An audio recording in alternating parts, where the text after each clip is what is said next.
Signs of an issue of where you may want to think about considering redo a new water heater, or have us check it out. Maybe a maintenance will take care of it. But if you have inconsistent water temperature throughout your house, that's a sign that your water heater is actually starting to struggle.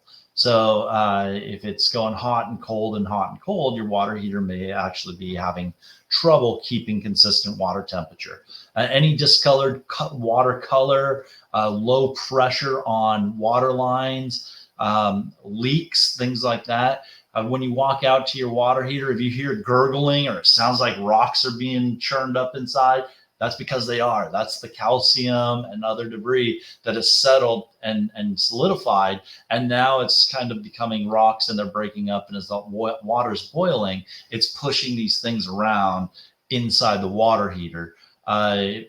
So you want to make sure you get a water heater maintenance if you hear or see any of these signs, including gurgling or smells in your water.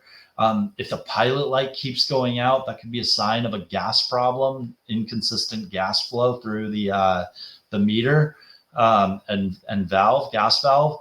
And then if you see any burn marks around your flue or where the burner is down at the bottom, if you see any black burn marks, soot marks, that could be a sign of flame rollout. And that's a pretty dangerous situation where the flame actually rolls back out of your unit instead of burning in the unit and escaping properly. So if those signs come up, you may want to consider having us come out, take a look at it, see if maybe a maintenance will fix it. But a lot of times, once it gets to these levels, you're going to want to start to look at replacement. An area that we're getting a lot of interest in is switching from tank water heaters to tankless water heaters.